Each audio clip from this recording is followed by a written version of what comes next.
Let's make a skating outfit for Porcelain Doll.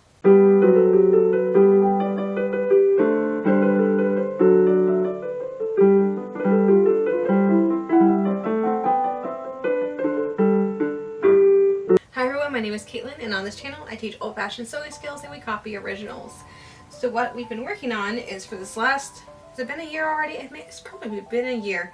We've been working on dressing out our little doll. So she's gotten all of her underpinnings. She has several changes of outfit now, which is fantastic. And last month we of course made her a wrapper and a very fancy wrapper petticoat. So she's all nicely dressed. But I've been looking at, because she's supposed to be late 1860s, so like 1867-ish is my going year. And there's an 1863 to 1867 skating ensemble in the Met that is gorgeous, and I will never have an opportunity to make one for myself because I live in Texas. It never gets that cold. And we don't ever travel to the northern events in the winter, so I probably never had the opportunity to make myself a skating ensemble. So we're going to make her a skating ensemble, and I can live vicariously through her. So the original one does look like it's either pink or like a wine color. The initial photo looks pink, the other ones look more wine. I found this in my stash. It's gorgeous, and it's left over from an old dress that I don't even own anymore. I gave it to a friend. But I have like several yards of it, so I think we're going to use a little bit to make her a skating ensemble. And then I have some wool batting over here. It's actually probably a cotton. It's either cotton or wool batting or a blend. I don't keep the polyester stuff, so I know it's natural of some kind. But I have a little bit of scraps of that.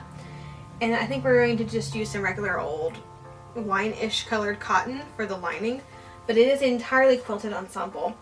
I have been saving my fur scraps for years because I can't bear to throw it away, because like an animal gave its life for this. So I'm not going to throw any of it away. I just didn't know what to do with it. But I think we're going to try to trim it in fur like the original. And I'm going to attempt to make her a muff. I'm not sure how that's going to work, but we're going to try it. Let's go ahead and get to cutting this thing out. I have the fabric quilted in just some little diamonds. They are not very well measured, but once they're all done, it's really hard to tell. Measure her for this skirt. So we're wanting it short-ish. 10 inches long. So I'm going to cut it 11. I guess really the first order of business is just to straighten all this out. Alright, so measuring this thing, and it's not a very full petticoat. It's narrower than I would say the hoop is. And the hoop is 24 inches in circumference. So let's cut it for 20. Then with like seam allowance and that sort of thing, it'll be maybe around 18 at the end. Let's cut it for 20 after seam allowance. So let's do this in 4 pieces. These are all going to be gourd pieces too. Now I got to do gourd math. Darn it. Well, first of all, what I can do is go ahead and cut off a little bit at the top. I only need 10 inches for a skirt. I think we're going to cut 4 pieces. Alright, I'm currently thinking this. I'm going to try it, and if I screw up, I guess I have lots of extra fabric, right? I'm going to cut a 9-inch piece. And now we're going to cut a gore. So basically my math, what I'm thinking is I need a 20-inch skirt at the bottom, and I'm doing 4 pieces. That means each bottom of the skirt has to be 5 inches, but we're doing a gourd skirt, so I can't just like cut 5-inch strips. I'm cutting 8-inch strips because her waist is 9 inches. So so if I do a 8-inch strip across, that means 9 inches goes seam allowance. If I do 5, it'll end up being 5 inches, and then 3 inches at the top. 3 inches times 4 is 12. That means I have just a little bit to gather into her waist. That's my whole thought process here. Pieces. Okay.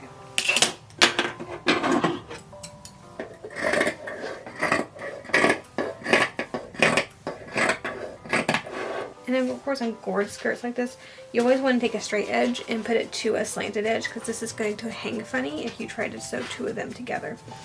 So when you sew that, you're going to find that your slanted edge is going to be a little bit longer than your other edge. So you'll just need to kind of basically graduate it just a little bit so where it matches at the bottom. Alright, so again, slanted side to not slanted side is going to be a little bit longer. A little mess up right there. Let's see if I can hide that. slanted side to straight side. I think we'll do a side opening for this. Hopefully that'll be wide enough. It looks a little narrow to me, but we'll see. Maybe when I get the pins, like where it's going to be seamed. So that's the skirt. Now to cut the bodice. Now this is more of a satin coat than anything, so what I also need is to add, let's do it up here, add to the skirt of it, essentially. Probably a little bit of that going on to make it lay better. Same pattern piece, I just made it longer and kind of zhuzhed it out a little bit. I'm going to do the same thing for the back. Alright, we're using the 1870s machine for this, as we have for most of the doll outfit. I stitched together the side seams. Now I'm going to do the very back just to make sure it doesn't show any of the raw edges. Alright, so I have some velvet ribbon. The original shows some sort of black ribbon at the bottom, just kind of bound. So that's what I'm doing.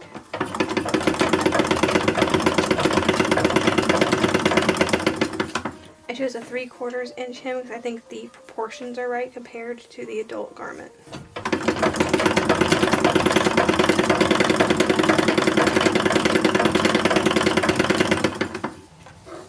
So there we have a bound hem. I think that looks really cute.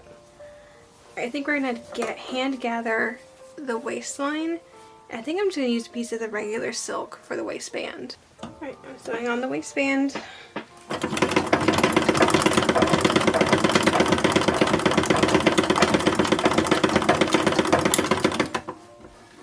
And the skirt's the easy part, so this is basically it. I think I'm going to put a hook and eye on the skirt to close it. I know we've been doing a lot of ties. Because the skirt and bodice are separate on this, I'm afraid of the ties being really noticeable from the front, because this is closing on the side front.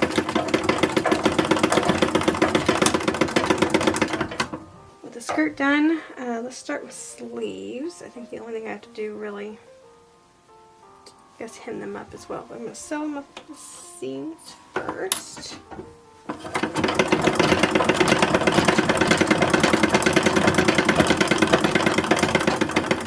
Of course, we'll cover it with the fur, and so when I stitch the fur down, I will also be stitching this down. I think we're going to likely do that part by hand. Alright, this fun bit. So this is the back. The back has like a little pleat in the back, and there's a seam. So that's what I'm going to do right now.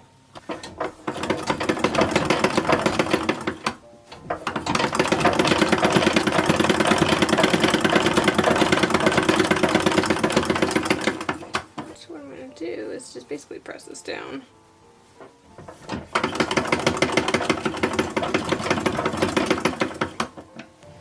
Okay, so now that we have a back, I can start attaching the front pieces.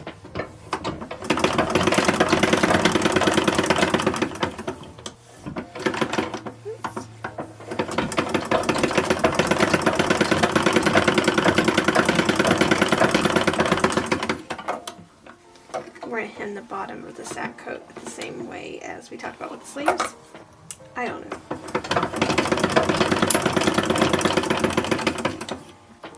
We have a jacket shell now. I think we're almost ready to trim the thing. This is a really quick project.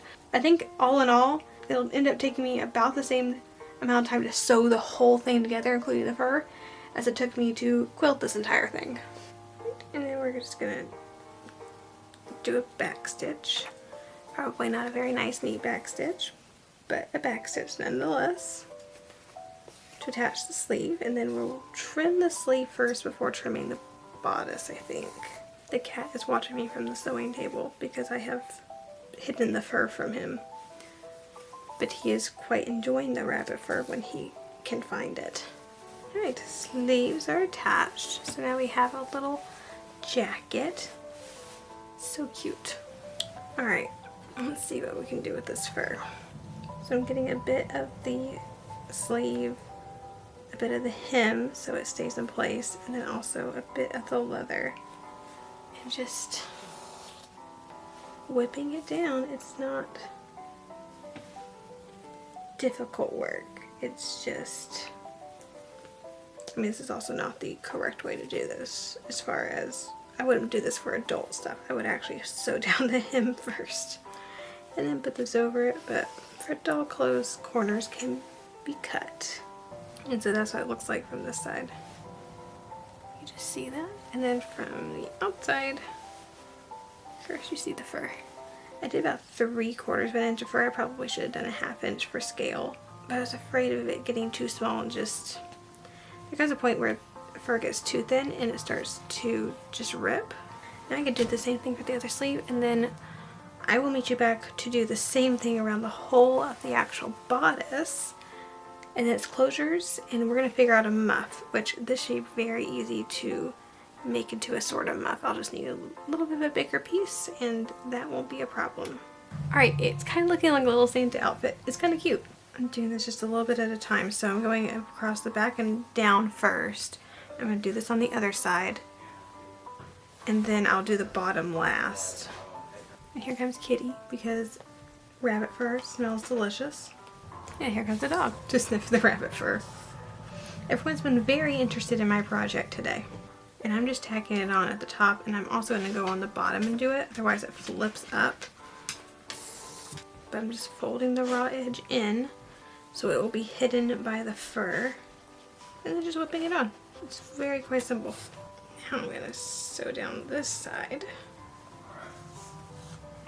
And this is just to keep it from flipping back over.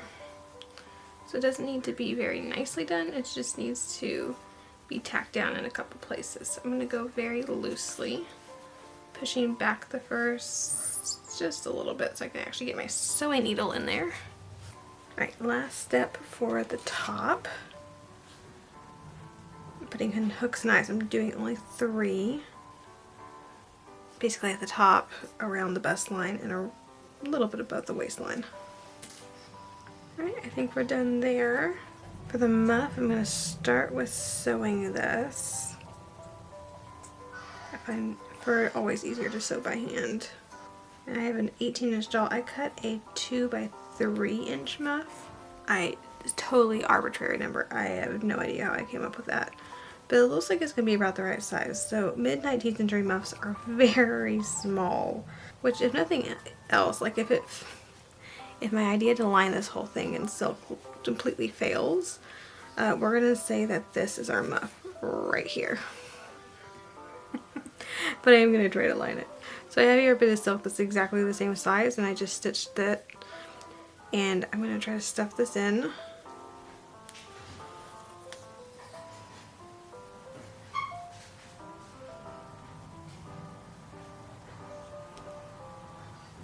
You know, for being such a tiny little thing, it's taking me a lot longer to get it around this little tiny circle. Much longer than I thought it was going to take. I felt like it should have taken like 5 stitches to go around this thing, but apparently not. Right, now we get to dress the naked doll. Let's start with skirt. A little bit of tight fit, but it does work. Fits. There's her skirt. I think it could have been a little bit wider. Maybe about 4 inches wider. Just for her height.